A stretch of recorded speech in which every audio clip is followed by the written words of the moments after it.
Susan Schneider, who will be presenting a talk entitled The Global Brain Argument, is the William F. Dietrich Distinguished Professor of Philosophy of Mind at Florida Atlantic University. And she's known for her work in the philosophy of cognitive science and artificial intelligence, particularly the nature of consciousness and the potential for conscious AI. And with that, I hand it over to Susan.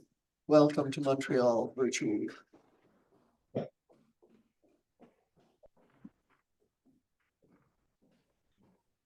Okay, great. Can you all see me and hear me okay? Yes. Okay, fabulous. So, Stephen, thank you for arranging this impressive summer school. It just sounds really wonderful. So do I have about 50 minutes to give the presentation? Yep. Like how long? Yep. Okay. Okay, so I'm going to go ahead and get started and just try to move through this as quickly as possible to leave lots of time for discussion. So the talk is on the global brain argument, and it will be drawing from scenarios about the future of AI, such as widespread technological unemployment, powerful multinational tech companies with advanced cloud-based AI.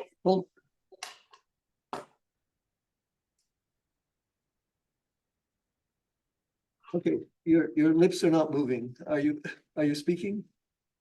It sounded like you told me to stop. It came delayed. Okay, whatever I say happened a light years ago.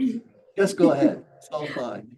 Okay, so it's drawing from a range of scenarios about the future of AI, such as the widespread use of wearable AI devices or brain-machine interfaces. And the argument says that if some of these scenarios obtain, we may be faced with a future in which we are part of a global brain network. So here's the general idea. I'm writing a book on this topic right now for Norton, a trade book. And this is just a passage which threw in the proposal that I think will give you a feel for the kind of argument I'll be making. So it reads, here is an idea I find horrible yet hard to resist. We are already part of a computronium, the internet, a massive network that utilizes matter and energy throughout the globe for its computations. We are the sensory transducers delivering inputs into scores of machine learning systems. In the context of deep learning in particular, the data shapes the algorithm, as this audience knows. Today's algorithms are but a disunified hodgepodge of fairly unintegrated programs. But over time, this disunified labyrinth of code will further integrate in order to facilitate higher bandwidth information transfer and communication between devices in the Internet of Things. Perhaps a single highly integrated system will emerge and be super intelligent, outperforming humans in every intellectual respect. The Internet computronium is created by us and it depends on us. Its shape is determined by market forces and Internet regulations that may foster human flourishing or fail humans entirely, leaving us in a cyberpunk dystopia like the Borg on Star Trek. Okay, so that was me feeling dystopian when I was writing it. So here's the argument. Premise one says that AI continues to get smarter and eventually there are hyper-intelligent AIs being either savant or super intelligent systems. I call that the hyper-intelligence premise. Premise two is what I call the global brain thesis. It says that one or more hyper-intelligent systems has an extensive cloud-based presence.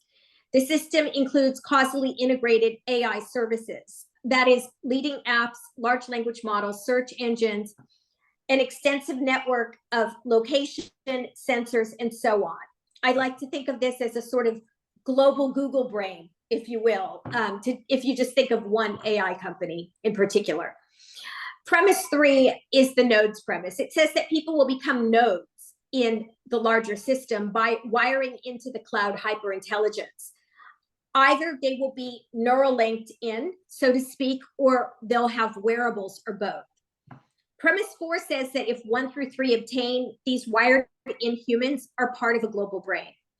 Premise 5 asserts that these 3 things obtain, And the conclusion says that wired-in humans are part of a global brain. Okay, so that's the argument. And now I'm going to walk through the premises and indicate why I think we are, in fact, becoming part of a global brain if we aren't already. And as a philosopher, I'll raise a bunch of philosophical issues about what it all means. Okay, so the hyperintelligence premise one, says that AI continues to get smarter, and eventually there are hyperintelligent AIs being either savant or superintelligent systems. Now, I bring up the case of savant systems because I want to contrast it with superintelligence. So just remember that technically a superintelligent system is a system that is, by definition, a system that's smarter than humans in every respect. So mathematical reasoning, social reasoning, moral reasoning, just every way possible. The usual case for superintelligence is that we will develop artificial general intelligence, and then almost overnight, the system will have recursive self-improvement algorithms, and it will become super intelligent very quickly.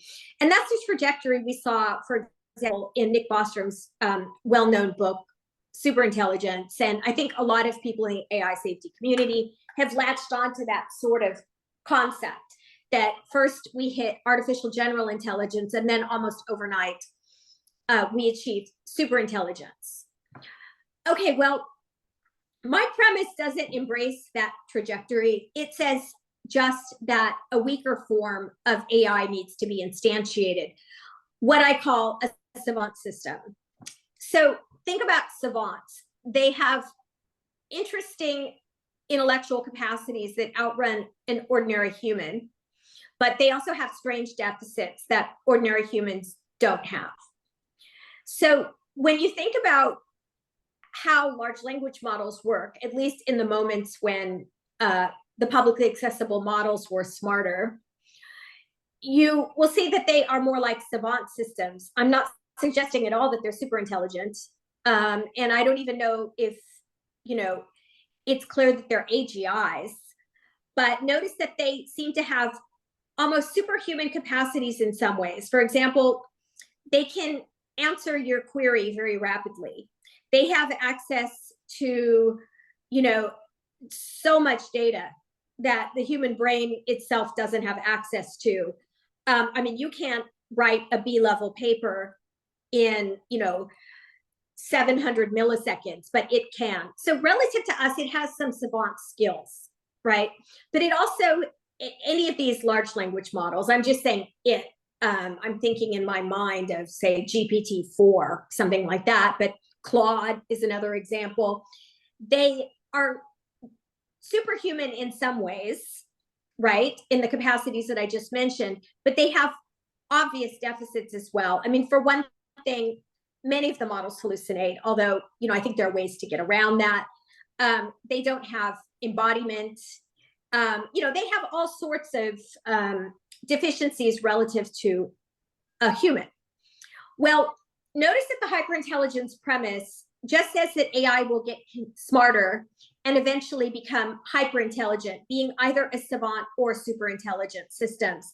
So all I really require for P1 is that today's large language models continue to advance in sophistication as they achieve more compute, more parameters. They continue as things have been continuing. I'm fairly confident that that trajectory will continue. I won't make any claims about when those kinds of models will be released. I'm also fairly confident that I don't know if the public models will be able to get around the hallucination problem, but I think that there are models that can. Okay, so that's the hyperintelligence premise. Now let's go to savant systems. Okay, I already went through this, so let me just summarize. They are, by AGI, let me just mention, some people, when they talk about AGI, they mean what philosophers call a functional isomorph, something that is functionally identical to an unenhanced human. But an AGI could simply be used in a more watered down sense to mean a general intelligent system that has multimodal capacities that can connect material from different topics and modalities, sensory modalities. So video content, text content, to me, something like that is an incipient AGI. So for me, a savant system is something that is an incipient level AGI or greater that is not necessarily human-like. So think about non-human animals as general intelligences. Obviously, they're not artificial. So I suspect that the first few generations of synthetic general intelligences will be deficient in ways that normal humans aren't. They'll be savant-like, surpassing us in certain ways that involve sophisticated memory databases, pattern recognition, mathematical processing, and so on. So these are what I mean by savant systems.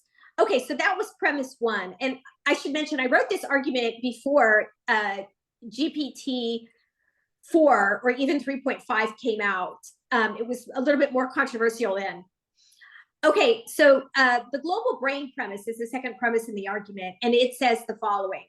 One or more of these hyper-intelligent systems has an extensive cloud-based presence, and the system includes causally integrated AI services, so leading apps, large language models, search engines, and so on. So maybe a global brain exists already.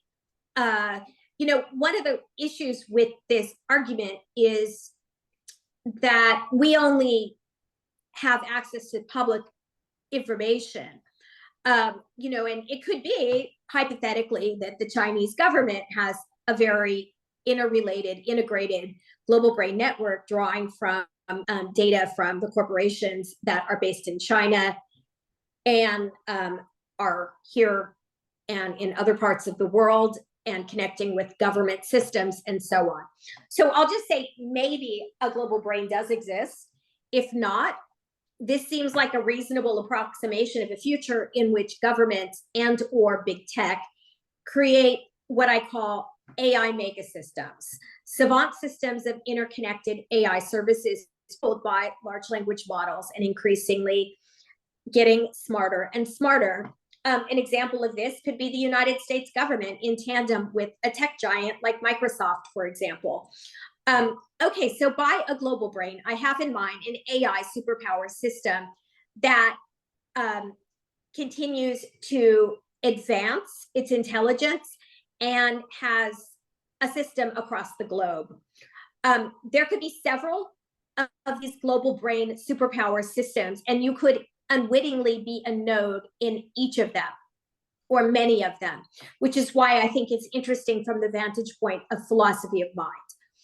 One reason. There are lots of reasons. Okay, so more generally, the ingredients for this type of scenario are market forces pushing for smarter large language models. So consider workflows of large language models, such as networked digital workers. You could have a whole digital workplace populated by large language models, for example, together with other sorts of systems like facial recognition systems and whatnot. The market is pushing for this. I think this is the direction that the world is in fact going. Another ingredient is an increasingly efficient and integrated inventory of Internet of Things items in homes and businesses, and humans utilize metaverse or digital online services that are, like VR-based services for work and play. A more and more unified group of environmental sensors tracking biological weapons, pandemic risks, environmental hazards, cybersecurity risks, and so on, that are utilized in a world state sensor program.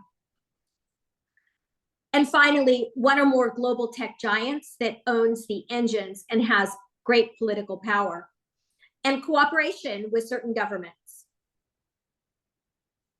So the idea of a global brain has been out there before. So if you think about work that was more utopian in nature, going back around to 1983 with Haylight and Bloom and others, it was not anticipating the ills of social media, cyber wars, the control problem, and so on. But they use this expression, the global brain. And I just want to mention that the older global brain hypotheses are not equivalent to my use of the expression global brain. And they weren't making the kind of dystopian argument which I'm making.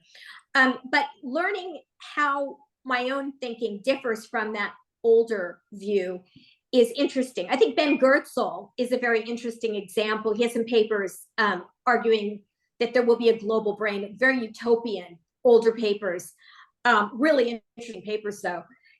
So this older view, as articulated by people like Highlight and Bloom and others, suggests that the internet will increasingly link its users into a single information processing system that functions roughly like a collective self-aware nervous system at a planetary scale. Now, I'm not committed to the idea that the entire internet will be anything like a hyperintelligence. And I'm certainly not committed to the idea that it will have feelings, consciousness, or self-awareness, except perhaps in some sort of really watered down sense.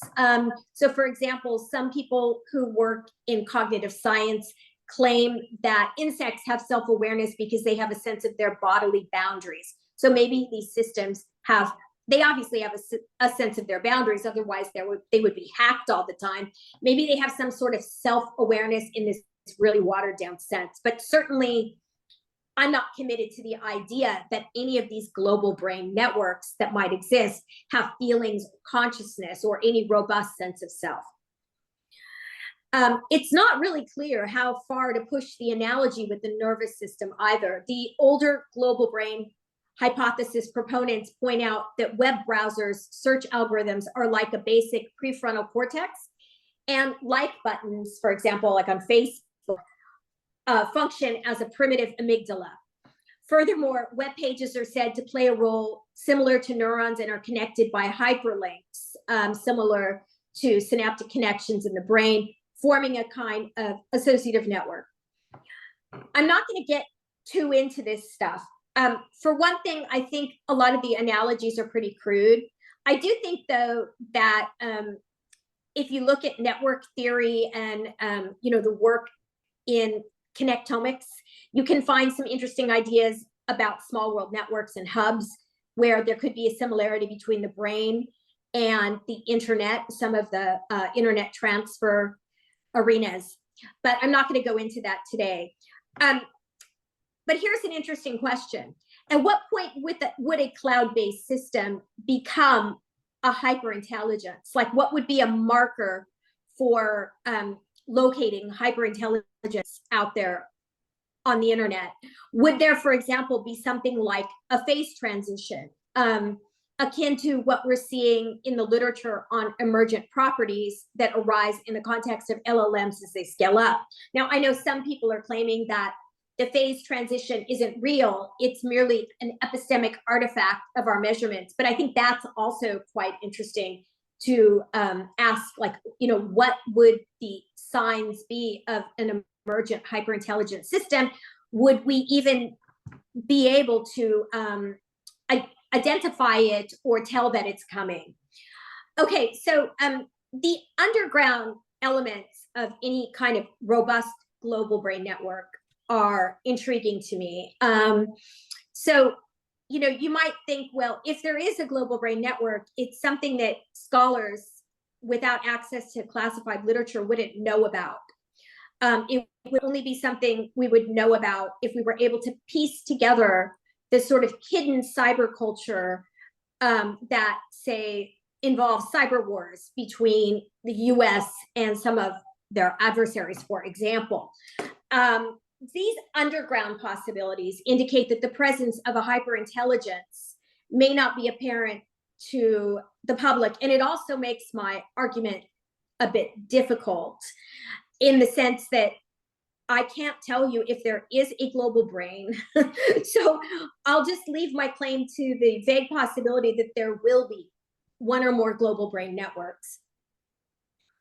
Okay, another way of distinguishing my own view from the older global brain hypothesis is to note that,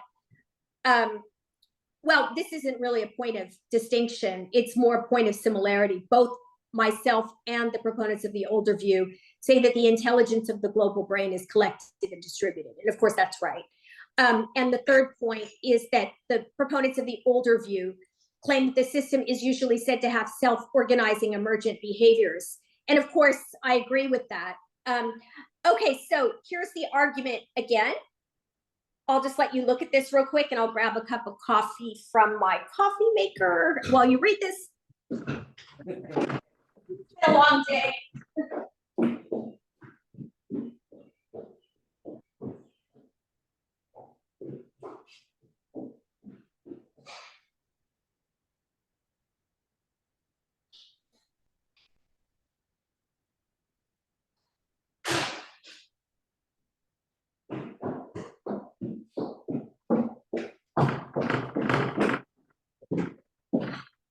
Okay, so that's the argument. And now let's turn to the nodes premise. And the nodes premise says that people wire into the cloud hyperintelligence. Either they are neural linked or they have wearables, or a combination of both. For example, consider a future metaverse. Consider the video on YouTube that Zuckerberg released, for example.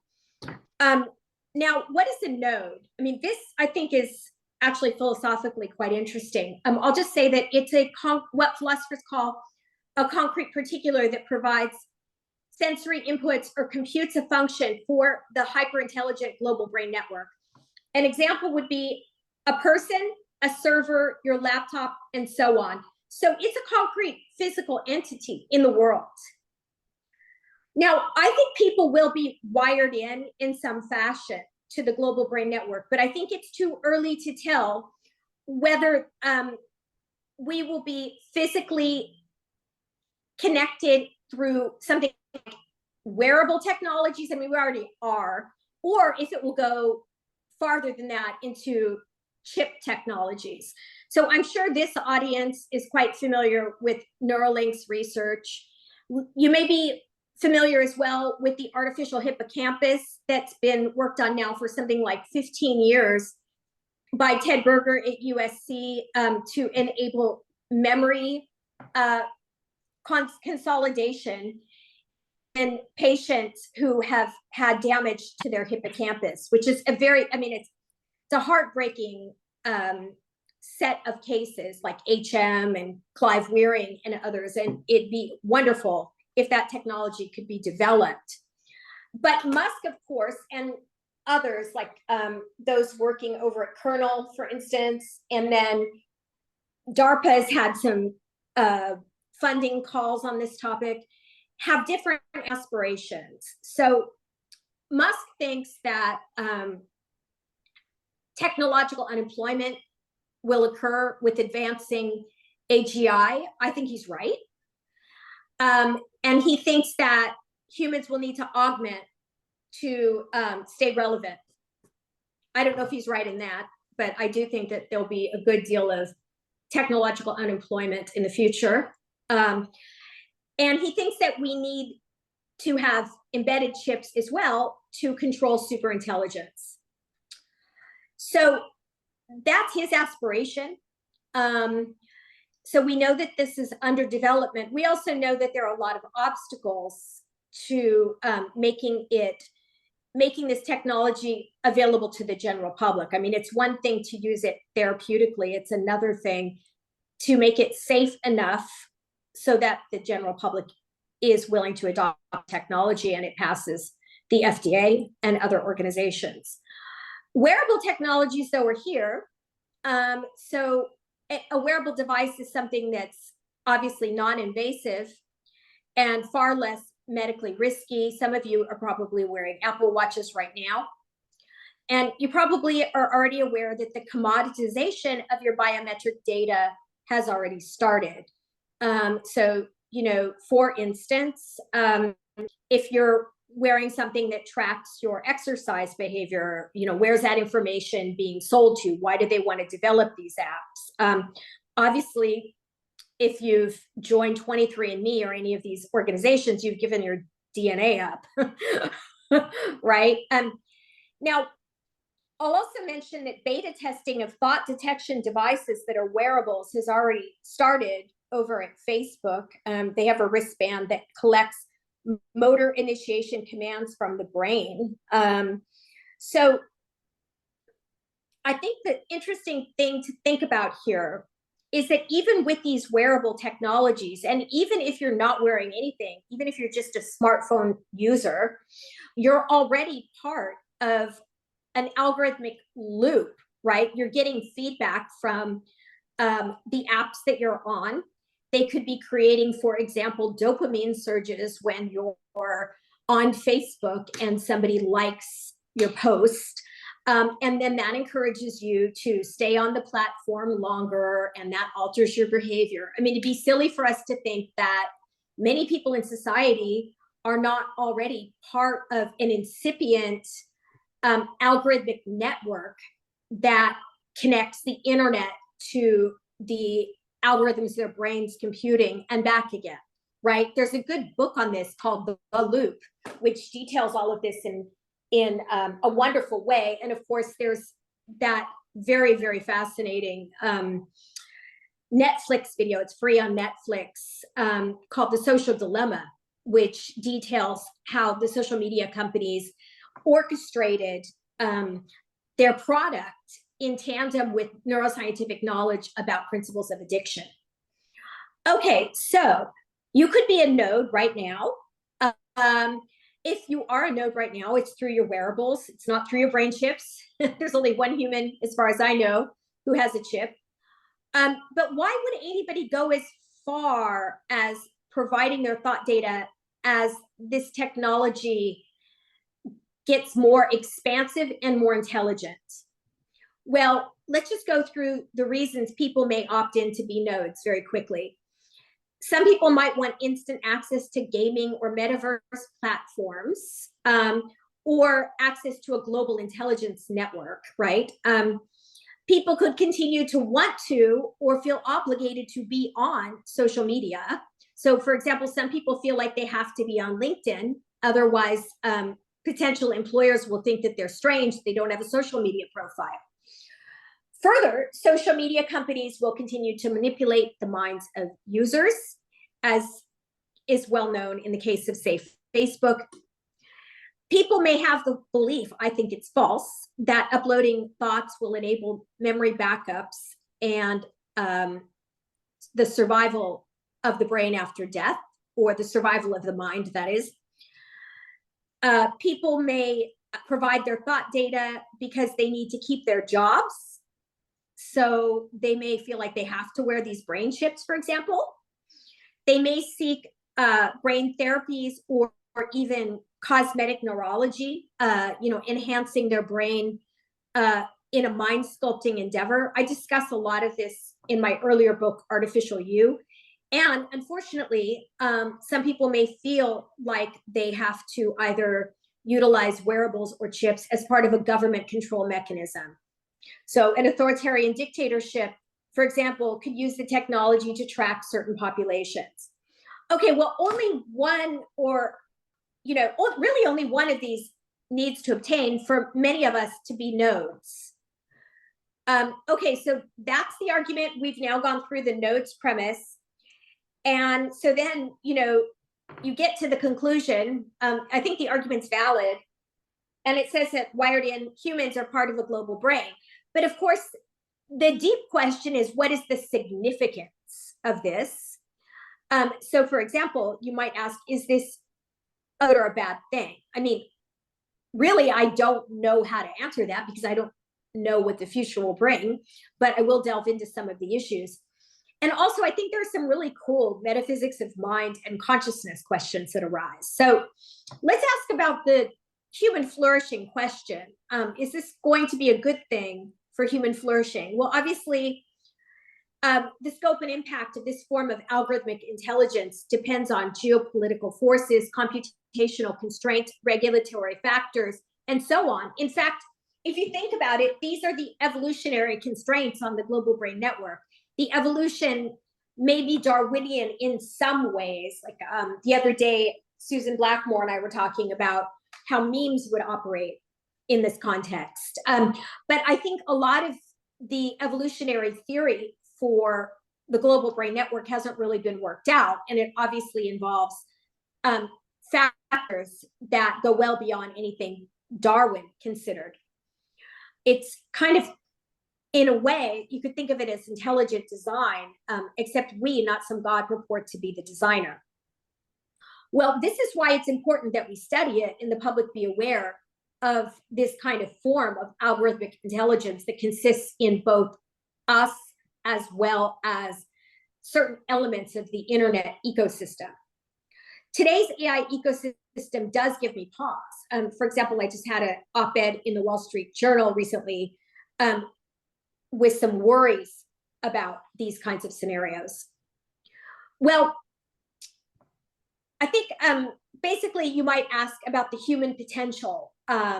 So you might want to know, for example, could you really, truly be able to participate in enhanced intelligence in the way that people like Elon Musk seem to envision? And there, I've actually been somewhat skeptical about the possibility for a human to merge with artificial intelligence in any kind of interesting sense. So you might think, gee, I want to be vastly smarter. So why don't I throw a chip in, as a node in a global brain? I could participate in this, AI ecosystem and have a lot of the advantages of instant access to the internet and so on and so on. But just remember that your capacity to process information is highly serial. Working memory and attention are two very slow, very, very slow serial cognitive capacities. So I think it's a real practical question here, whether you could actually enhance working memory and intelligence. And it gets into issues about whether working memory and attention are actually part of the neural basis of consciousness. So for example, in the global workspace theory, they are. And if that's the case, it gets into questions about machine consciousness and whether microchips could be the right kind of substrate. So anyway, I think there are a lot of question marks about the human potential with respect to our role in this larger global brain network. I think it's not at all clear it will be good for the brain. It's not at all clear that we could achieve the things that transhumanists like Stephen Hawking and Elon Musk have claimed in the past we can. There are a lot of safety implications as well of these savant systems. So, if you go back to what I said at the beginning of the talk about sort of not even really thinking in terms of superintelligence, in terms of the global brain network, that we just need to think about savant systems such as large language models being scattered across the internet ecosystem and integrated by, a tech company, say, in tandem with a government. Well, these savant systems I've observed have bizarre deficits. You just talk to GPT, remember Sydney, for example, and they're potentially more dangerous, I think, than a superintelligence because they kick in early and they involve strange deficits. So for example, if something's a super intelligent, then technically it has greater than human capacity for moral reasoning, because that's the definition of a super intelligence. It outsmarts us in every way possible. Well, I think the real control problem that we should be worried about is one that arises in the context of a global brain network full of savant AIs. I talk about, for example, in the Wall Street Journal, how we need to worry about factions and interrelationships between different proprietary large language model ecosystems. So, how are all of these different increasingly intelligent entities going to interact? It's not as if there's an easy way to shut off an entire ecosystem of AI apps. And of course, I'm not saying that this is around the corner, but I could see something like this becoming quite serious in, say, 5 to 10 years as these large language models become smarter. Anyway. Okay, so How much more time do I have? You have more time. You have Okay. you have until 5 altogether, and it depends on where you want to cut off for discussion. Okay, I'm going to start wrapping up and open it up to discussion. But let me just mention that I do think, as a philosopher, that the issue of a global network is quite interesting in terms of the extended mind hypothesis. So think about the Clark-Chalmers extended mind idea. I never really bought the idea that you're part of your mind is extended because you have a smartphone or a pad and paper. But I do think that if you think about what a global brain network is, it is an instance, an extended mind. Now, when Clark and Chalmers used the word mind, they meant more like an extended cognitive perceptual system. I don't think they meant anything metaphysically robust, or at least Clark doesn't. When he talks about mind extension, he seems to mean extended cognition. And that's what I mean too. You can think about the global brain being extended in two ways. You can think of it as the entire algorithmic ecosystem that instantiates a global brain network as being an extended cognitive system. Or you could just think of the individual that is a node, that is part of a loop, as itself being part of an extended mind, like it together with, the larger algorithmic structure. So I do think the mind is extended now. I've changed my view about it. I now think it is, as long as mind is used in a watered down sense.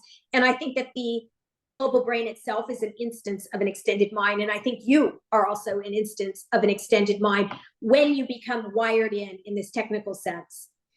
I also think that there's some interesting externalisms here. I don't know how many philosophers are in the audience, but you might think of, say, system externalism, which could be a situation in which you don't know the nature of the larger cognitive system of which you are part. So one of the aspects of the global brain that frightens me is the fact that if you could right this second, be a node in several global brain networks. And your cognitive states, or at least some of your behavioral states, are playing a causal role in those systems, yet you do not even know that.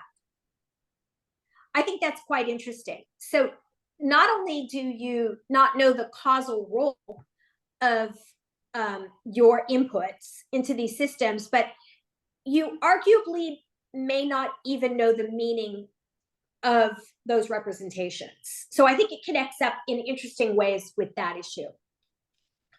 Okay, so I also think the questions of extended consciousness come up in interesting ways here. The case for extended consciousness has been far less than clear. Extended mind in general was a successful idea, a very catchy idea, because of examples like the smartphone being integrated with a cognitive system. But it was not clear at all that the idea that consciousness was extended really caught on. But interestingly enough, I think that there are some really cool questions we can ask in light of the global brain hypothesis. I don't think it makes sense to ask whether an algorithm is conscious. That would be a category mistake. But we can ask about whether a physical network is conscious by talking about the physical embodiment of the network. I don't think the entire global brain network is conscious. If it is, at least it's not macro conscious, like it's not conscious in the sense that a human is conscious or even a bird. Although some nodes are conscious beings. So if you and I are part of a global brain network, we're obviously conscious beings and we're nodes in a larger system, which I doubt is actually conscious. I think that's interesting. So for example, I think it's a good reason why we should reject Tononi's exclusion hypothesis in his integrated information theory. But could this be a kind of extended consciousness, for example? Could it be that by that a global brain network, in virtue of having a variety of different human nodes, is, by all intents and purposes, a form of extended consciousness. I don't see a global workspace or any place where it all comes together that is conscious, right? So I asked GPT to throw together a picture of a octopus, and you know that, I'm sure this audience knows that each of these arms in an octopus actually is capable of initiating action, has almost like a mini brain, if you will, without consulting the brain itself, right? It's a more distributed system.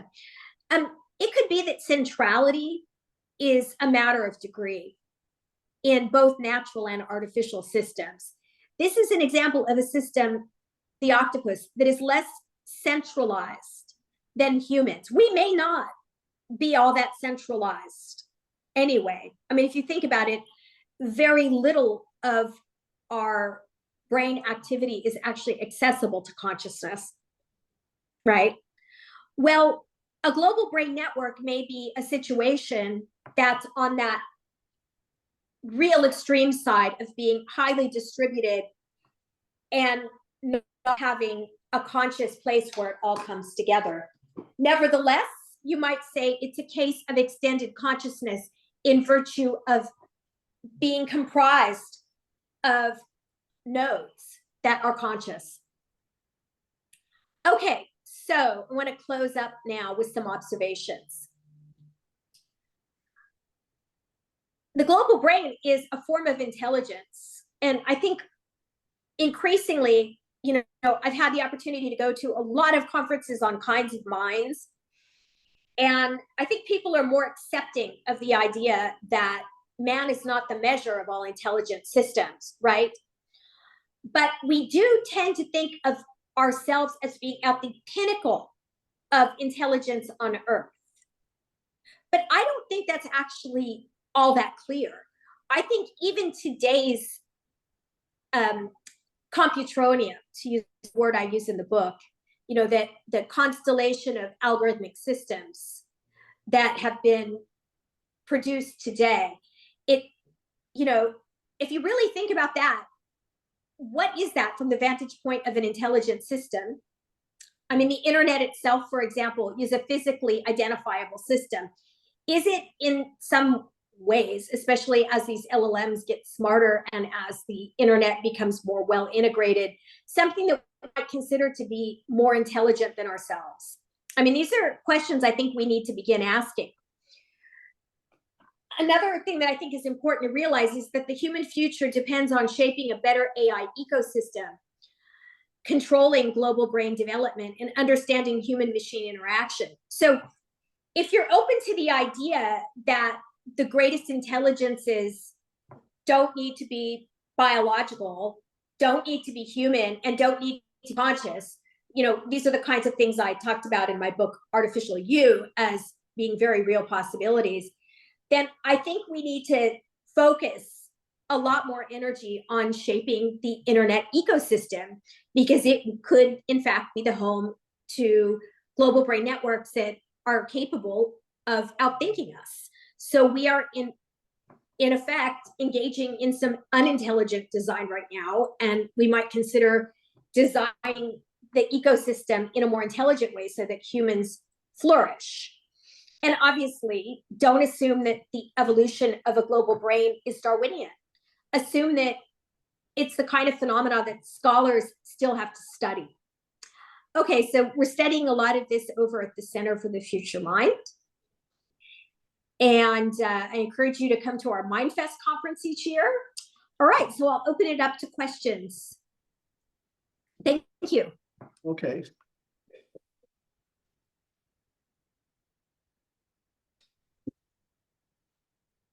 Go ahead. Anybody who wants to ask a question, raise your hand.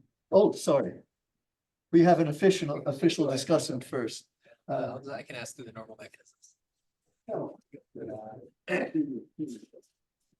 All right, yeah.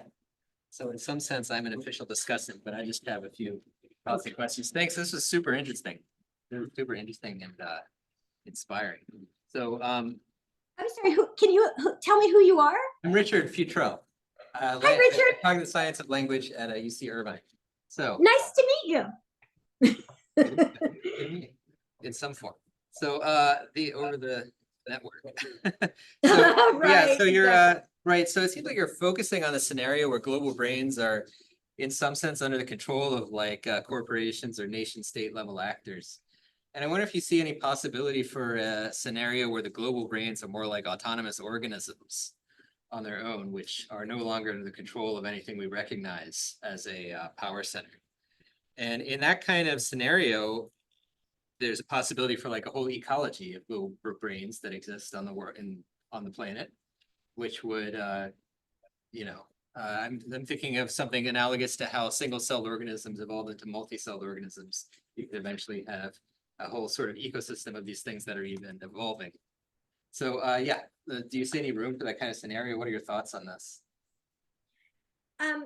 Yeah, I mean, it's funny because lately I've been less inclined to worry about that. It's not something I see as, I think things are pretty well reeled in on the internet ecosystem. I think that I'm surprised that GPT has gone as smoothly as it has. And I don't think GPT is agential in a really interesting sense. And I think that this sort of Nick Bostrom scenario right now, the worry that a system will evolve, and go rogue, is not something that I see happening in the next few years. Mm-hmm. But I did bring up the question of phase transitions, right? And I think that that's why it is important to look for them. To think about what they could be and to look at the large language model literature on phase transitions. That was a really good series of papers. And I know there's some back and forth about whether the emergent phenomena is just epistemic or not. But I think that's the kind of thinking. The problem with the study of this issue is that the really interesting systems aren't the ones that are probably released, right? So I think we're probably about 5 years behind. Can't wait to see the cool stuff. But anyway, I don't see any reason why the systems won't be far more interesting, far smarter than us. It is, though, difficult from our epistemic vantage point to know what they'll look like. I mean, think about, my cat, my dog, they are not walking around talking about quantum mechanics, right? But autonomy at that point, I take very seriously, right? But I think we have to be very careful not to anthropomorphize. I mean, it blows me away. I guess maybe it's because I'm thinking about this topic, but how so few people have actually seen the internet ecosystem as itself a form of evolving intelligence that has different global brain networks on it, or incipient networks that could at some point become a global brain network. We spend a lot of time thinking about what Facebook and OpenAI are doing, but we don't really think about it from the vantage point of the evolution of intelligence. Yeah. Thanks. Let's open it up to everyone. Okay. Thank you. Hey, Kelly, you can talk now. Can you hear me? Yep. Aha. Do you want to identify yourself? My name is Alexandria Kelly. I am a visiting student at UQAM, either in philosophy, logic, or the Institut des Sciences Cognitives. Okay, go ahead. I'm going to try and make my question as coherent as possible because there were so many key concepts, and I was only able to, take down some. But here is one. If the global brain outsmarts us both in formal reasoning and mathematics, is void of emotional biases, etc., which seems to be a goal. I have a question as to whether the answers solutions it proposes will not be alienating to the human brain. Biases are inherently part of our survival mode. No human is going to get rid of all their biases, nor do I think they should. And if we end up with a super intelligence, will what it proposes to us as solutions, let's suppose that they're not imposed through a coercive system, will they be acceptable? That's like my most global question. The other question is human cognition and how we evolve in this system. And so in any new technology, we have early adopters, which I think are the people that Musk say, you know, come join us. Why would you not join this network and make the world a better place? So you have early adopters, but what people are seeing, say, in the realm, and this is very true in the realm of psychiatry, that over the last 15 and 20 years, given the use of the internet, of Facebook, of people have lost an ability to be self-aware to the extent that such things like behavioral cognition, or I don't know, it might be cognitive in English, therapy, is very hard to work with now because people have lost the ability to even self-reflect.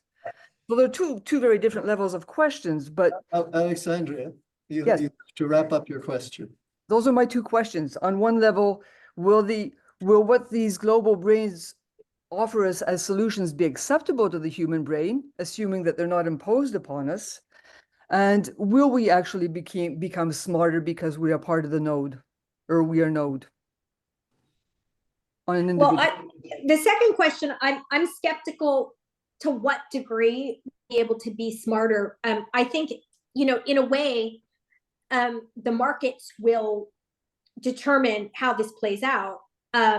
So, for example, you ask, will a global brain be acceptable, or these systems? You say these systems, and of course, they're being designed to work with us. So, I think that as they evolve, follow the money, right? There's not going to be any money in developing systems that won't interact with humans properly.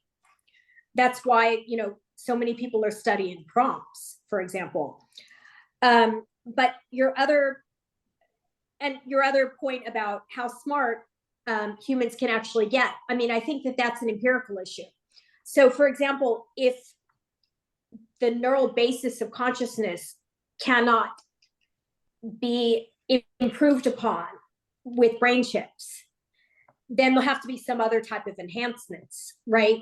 I think it's going to be very important to enhance working memory and attention. Otherwise, all the perceptual inputs coming in through attempts to augment intelligence will be very difficult for the mind to sift through. But people can get quite creative.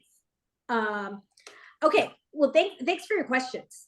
Okay, next question is Simon or Simon, and after that, Gary Lupian. Simon, go ahead, or Simon. Doesn't seem to be, the hand is up, but nobody's saying anything. Okay, Gary, it's up to you. Yeah, thanks. Thanks for the interesting talk. I'm glad you brought up the extended mind connection, because my question is, aren't we already a global brain? And so is what you're talking about just kind of tweaks on what has already defined humanity for so long. The key thing being, of course, culture that largely rests on natural language. So unlike pretty much any other animal, humans don't start from scratch with each generation, right? So we don't have to figure things out ourselves, essentially. So we're already the beneficiaries of collective intelligence. And so do you see the new developments as qualitatively different, or as kind of just an acceleration of what has already been happening? Oh, that's a great question. Yeah, so obviously, collective intelligence is a robust area of study. It's funny because I was going through Thomas Malone's interesting book, Supermind, yesterday, because I'm writing a book chapter sort of relating to these issues right now. And I was saying to myself, there's so many forms of collective intelligence that have been studied. But what makes this distinctive is that it's not just made up of individuals. It's made up of large language models and other types of AIs, social media apps, all kinds of different forms of intelligence in interaction with each other. And also, one bizarre thing is that when you're interacting, say, in an economy, right, or in a company, I guess it's easier for you to have some sort of sense of what your interaction is doing, what its causal role is, at least in broad strokes. But in the context of the global brain, you may not even be aware that you're participating. Gary, Yeah, could thanks. you turn on your face so she knows that she's not talking to a node? Oh, it's disabled for me Oh, right now. It's good. Simon? Okay, it'll be enabled in a second. Oh, yeah. But Simone, what do There you we go. think? Yeah. Oh, hi, Gary. Hi, Susan. Wow, I can see a human. I feel like I'm actually giving Lots- a talk An actual now. person on the other end. Yeah. Yeah, I gotta say these online talks are not my thing. But it would be very difficult to have one at this scale if you were trying to get everybody in this room. Oh, I know, Stephen, and what you're doing is so cool. I can't wait to hear some of these. I'll be out in my vegetable garden doing gardening while I listen to them. Okay, any further questions? Go ahead. You're gonna see this one too, and this one is here in the flesh. Identify yourself. Yeah. Thanks for the talk, Susan. I'm Nicholas, philosophy student here at UCAM. Pleased to be here with you. What do you think of the first crisis in the cybernetic era in the 1950s when there was Herbert Simon, for example? One of the way he devised cybernetics in the 50s was to say there's a crisis of control with industrial society. And then cybernetics and the early generations of computer science were designed to restore that control over industrial production. So the idea that the level of implementation of computing has to match the complexities of the social world, and then how you read the contemporary geopolitical tension, forcing in one way development of AI, for example. It's a major strategic concern for USA that if China's outperforms like the AIs of the GAFAMs in USA with 3 times spending in development. So how do you see the thing at the level of the political economy? Thank you. I had a lot of trouble hearing him. Oh, He's asking how I see the sort of political ecosystem. Is that what he's asking? he's still around.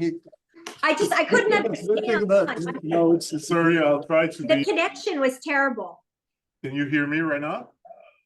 Better, yeah. Okay, sorry. So just to sum it up, it's the idea that there's like a level of necessity in the development of computing technologies by the level of complexities of the industrial systems, and that when they developed the expert programs and computing programs in the cybernetics in the 1950s, Herbert Simon coined it as because industrial society is a crisis of control, and to be able to plan and control the industrial production at the level it was in USA, Europe, etc.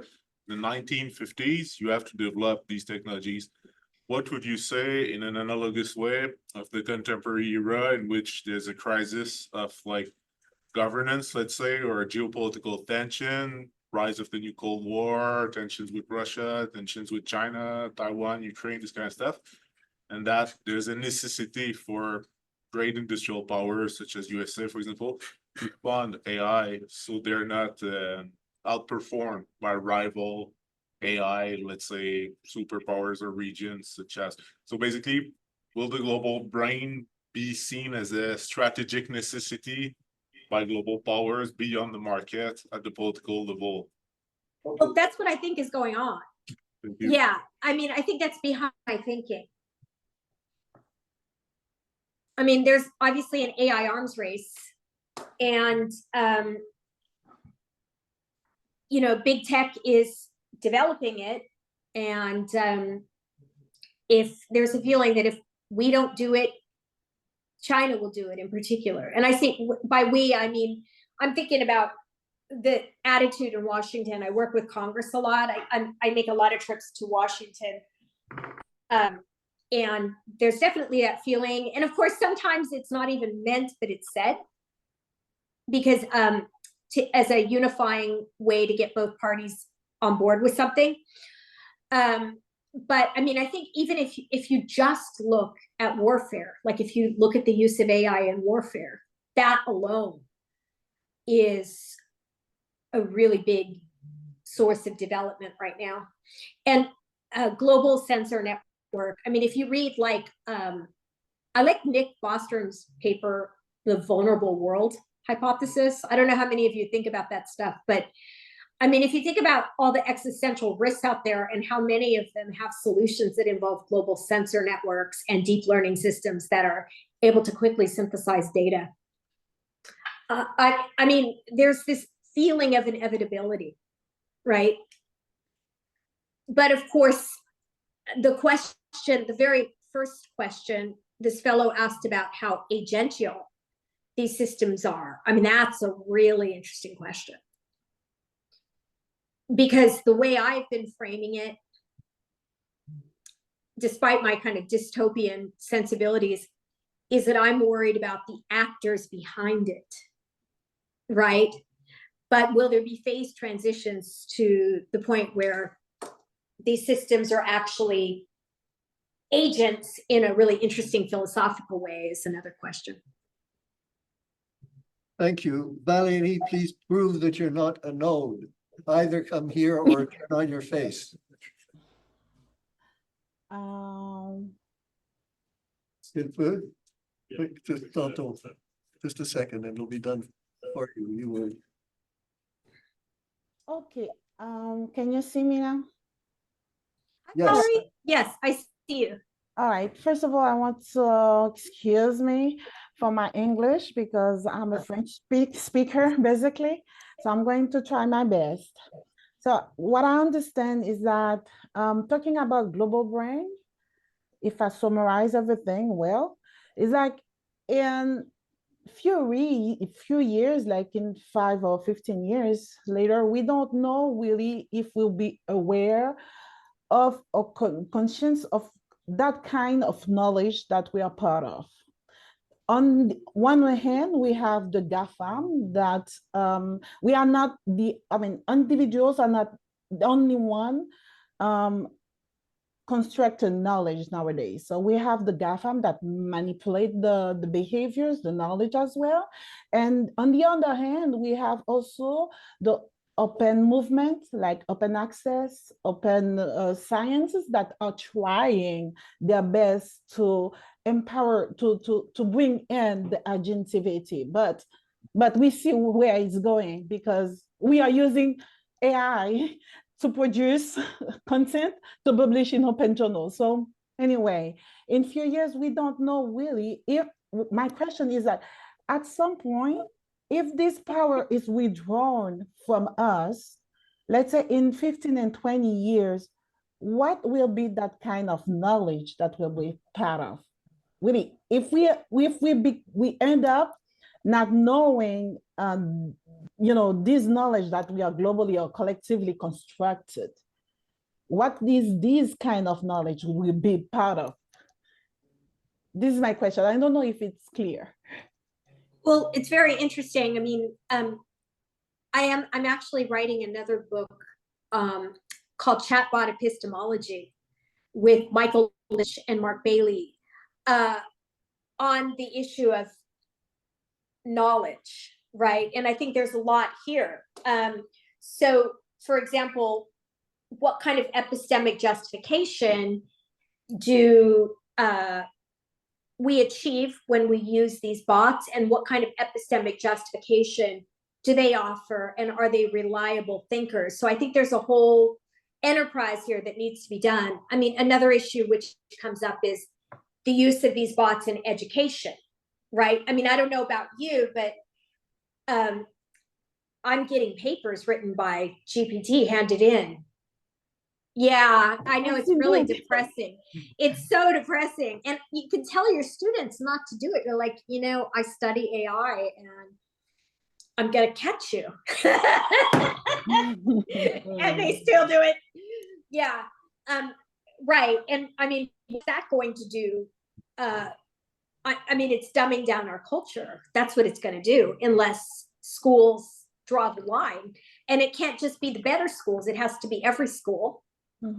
Otherwise, the wealthy kids will go to schools where they didn't get to hand in chatbot papers, but not the rest of the planet. I mean, there could be educational inequalities here that emerge. So I think there's a lot to think about when it comes to the enterprise of knowing in relation to these technologies.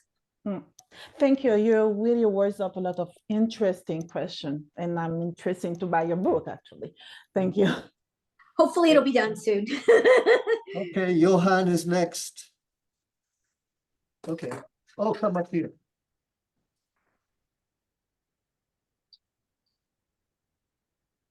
Meanwhile, Luca, prepare. Hello, hello. Hi, hello, Susan. Hello, how are you? I'm good. I enjoyed your talk, but I have one question because we've been here thinking about the global brain, speculating about the consequences with it. But what's, for example, like a null hypothesis in this scenario? Like what? Oh, yes. What can we take as evidence, like for against the global brain? What can appear? Because, for example, we can think about the limitation of resources and actually connecting all of the cloud resources across the entire planet. We can think of computational issues, even just like could even be just straight electricity. So what can be a limiting to fact? What can prevent a global brain? Is that something you've thought about? You can unplug it. You can unplug the whole internet. Okay. You could, you know, like look at what's my friend's name now? He just said blow up GPU clusters. Who said that? Geyser. Oh God, he's so funny. I mean, he doesn't mean to be funny, but I mean, you could just turn off the goddamn thing.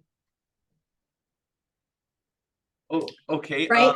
Yeah, But I guess so. I guess that is the simplest solution.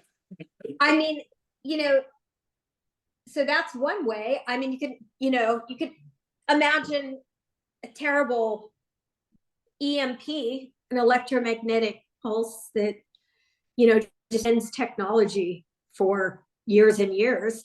I mean, you know, I mean, I think that it's hard to stop networks.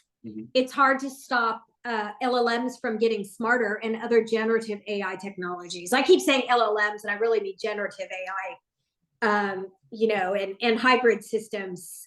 I get that, but I mean, you can't stop that. So you think it's unstoppable, that it's a necessity that if we are truly cloud computing is interconnected, causally interconnected by AI, and we have the wearable / Neuralink, then you think it's an inevitability that this global brain will appear? Or is there some such thing that could appear alongside it, which would falsify this global brain idea? Well, I think you mean would stop it from happening. That's what you mean. As opposed to falsification, theoretically. Well, Professor Harnad helped me out because I'm just a poor baby undergrad. But what I mean is, what would falsify the hypothesis of the global brain? If like what such evidence could do so? It doesn't. You could prove that it's true or false by looking in the world to see if there is such a thing as a global brain network. Now, there is a problem, though, with part of it being underground, right? But I mean, you could know that there is no such thing if there's not a public internet, for example, or if an EMP happens and, you know, we no longer have a working public internet. So I think that's what you mean. I do think it's somewhat inevitable that there will be global censors and that there will be a continuation and richening of these technologies. Thank you. Very good. Luca, where are you? Hello, hello. Okay, have a go. Can you please show your face? That's Hi there. Hey there, how's it going? I'm doing very well. My question is around negotiation. So Noam Brown made a model, or assisted in making a model that could play low limit Texas Hold'em quite efficiently. And then they moved on to creating a model that could play the game diplomacy quite efficiently. And my question, I guess my curiosity is, at what point are we going to be seeing AIs that can deal with human negotiations efficiently enough where companies, individuals, or governments would deploy them? And then the other bit, which feeds more into the global mind, is at what point is it the same model talking to itself to decide an outcome? Oh, I know, right? Yeah. Yeah, I mean, my friend Mark Bailey, my co-author, he likes to use the example. He says an LLM is like a dog regurgitating its own vomit. The internet's going to become an ecosystem where, you know, it's just eating its own content, right? And I think that's a very real possibility. Data corruption, and that'll of course mean the quality of the data sucks, right? And then that can inhibit that's going to contribute to the evolutionary development of these AIs, right? I mean, if they're large language models. But I think this is happening. These AI advisors. I mean, to answer your question, like, yeah, the diplomacy case is really interesting, but you know, I mean, absolutely, there are AI advisors out there. I mean, you see it in the stock market all the time. I mean, why think that there aren't security systems advising already? I mean, if you think about you know, perceptual capacities of groups of humans and their ability to synthesize intelligence information, for example, in a quick way, in real time, to make an instant decision.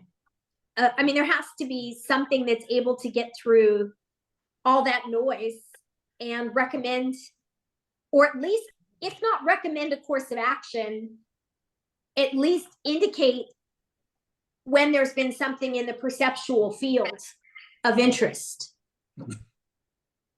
Right?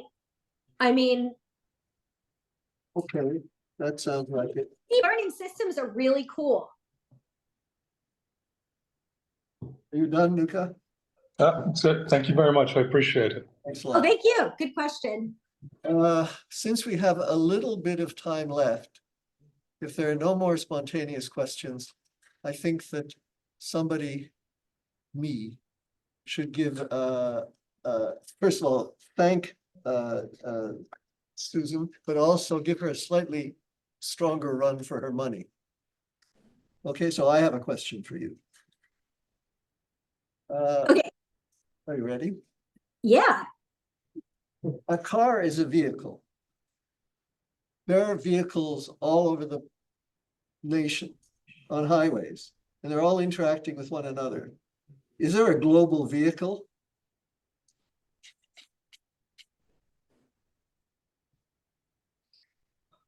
No. Why not? You might say that there's a global vehicle network, though. You might say that. But I mean, you know, I think that you could do this example could become really interesting if you talked about Teslas, autonomous vehicles that are networked together, right? You might think there's a global vehicle network in that context if it became super interesting, integrated, and all of that, right? But I don't think that just because something has parts, it entails that that thing scales up, right? Okay, okay. The reason that you said global brain but the people that wrote about this were talking about global minds. And I wanted to, and you said the word mind a few times too. So I'd like to ask you what you consider to be, I assume a mind is an entity that has mental states. Tell me what a mental state is, and what is a state that is not a mental state?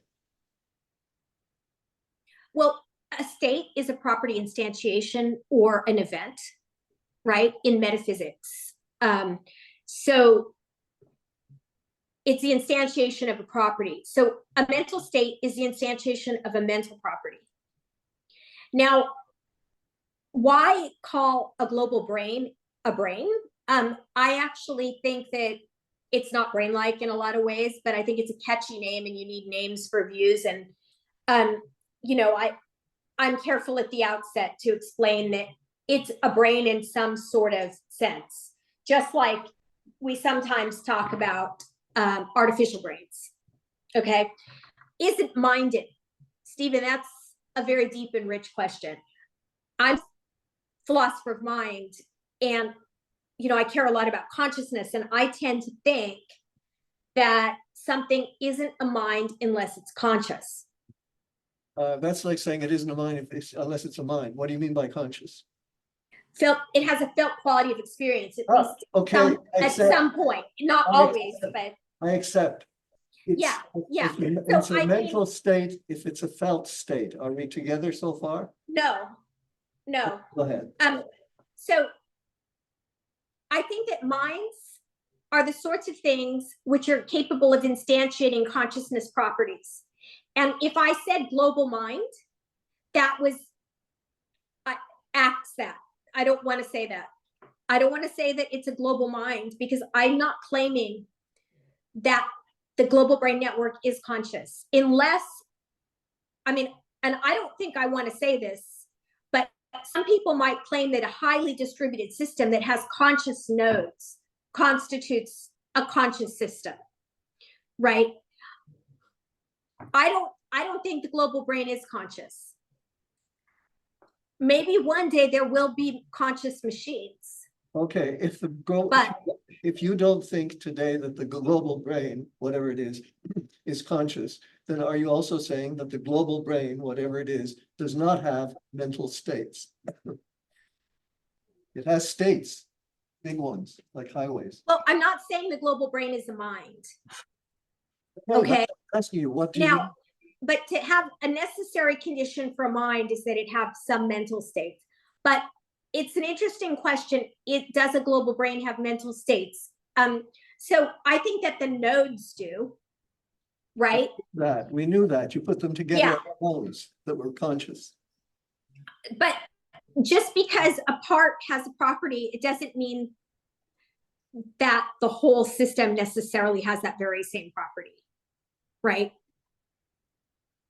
Okay, then I mean, so for example, a penny has the property of having 1 cent of value, but a dollar, which is made of 100 pennies, does not have the property of having 1 cent of value. and a dollar isn't a cent, and the world isn't a brain. I didn't say the world was a brain. I think that the internet is something called a computronium. That's what I call the internet, together with other computational devices on the planet. But that doesn't mean that all the matter and energy on the planet is utilized in the computronium. Similarly, networks exist, but the whole Earth is not part of the network. By global, I just mean it has a reach across the globe. So it has nodes in China, it has nodes in the United States. Not that every bit of matter and energy on Earth is utilized for it. Okay, you have the distinction now, so far, of evoking the most discussion so far. I wonder if anybody will be able to beat your record. Do you have any last ones? Come on, this way. Everybody else who wants to should come here and just stand behind them and get ready to ask next. So I wanted to formulate this question from the start, but I didn't really know how to put it. I'm a sociologist. I'm a doctoral student in sociology. The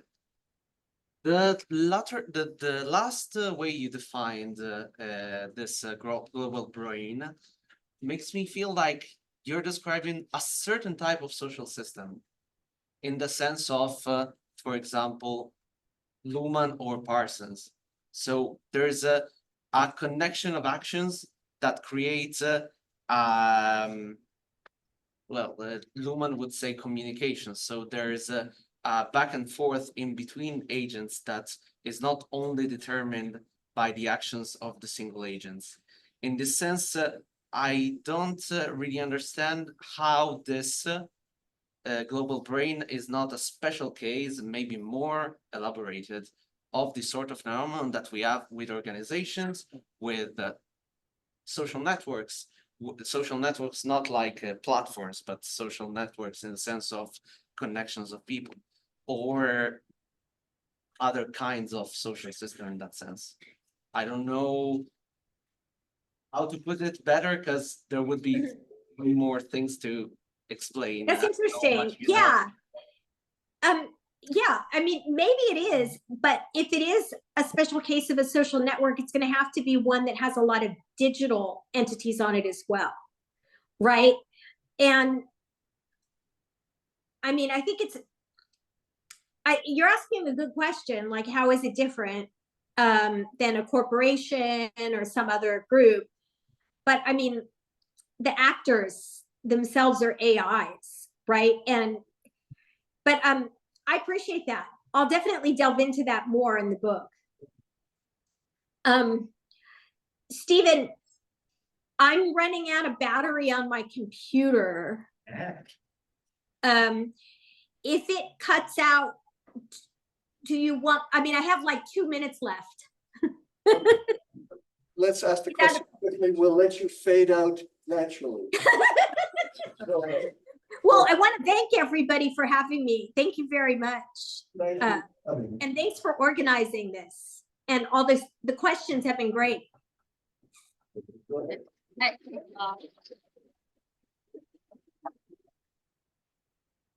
I'm an undergrad in cognitive science, and I thought about that octopus analogy. Like, the octopus has like autonomous, kind of autonomous tentacles, but we say that the octopus is conscious, even if the tentacles themselves are not conscious, something like that. And also, like, how does hyperintelligence relate to consciousness? Like, wouldn't hyperintelligence entail consciousness? Okay. Yeah. The hyperintelligence part, I don't think it does, but that's just me, because I wrote a book earlier called Artificial You, where I made a whole case for vast intelligences not being conscious. So I think I'm not convinced that, like, for example, I'll give a quick example, because I'm so scared my computer's going to run out of battery. But the cerebellum isn't the seat of consciousness. I mean, it's hard to find anyone, any theorist in consciousness studies community claiming that the cerebellum is a seat of conscious thought. But it is intelligent, it computes, it's got more neurons in the brain, more neurons are in the cerebellum than any other area, anatomically identifiable area in the brain, but it's not conscious. You know, simply, I wouldn't think of a weather pattern. I mean, I think intelligence is all around us, but we tend to anthropomorphize and think that it's conscious if it's intelligent. It's not, I suspect. My question is quite simple, but it's just that the way that we think of training LLMs models, it's like replicating neurons, but in the way that you think of the global brain, I can't stop thinking about the way that mushrooms work with mycelium. Do you think it could be a good analogy to work that way, that they communicated with all parts of the network, but it's not centralized? That's a great suggestion, and I really appreciate that. Yeah, I mean, it could be. I mean, it depends on the particular global brain network. I mean, it will definitely have hubs. It will have areas that are more computationally complex than other areas and whatnot. So I'm not sure if it's going to be like a mushroom network, but you've definitely given me reason to pursue that. Thank you. Same with trees, right? I mean, I have these books lying around my house. I just need an afternoon, or I need to do some fun reading. I am so scared my computer's gonna die. Okay, last question. I have a question. Hi. I have a question. Hi. The question is that do you think that in the future AI system will be more intelligent than humans? Okay. Yes. Okay, If well, with it that, isn't already. with that, you left me enough time to say you set a record, a benchmark. Tune in to see whether anybody can match the number of questions that you got. Thank you ever so much. Thank you so much. You guys are great, and have a great summer school. Thank you. Okay, bye.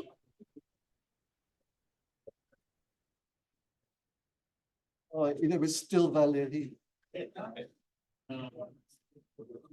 Excuse Valérie. I didn't see.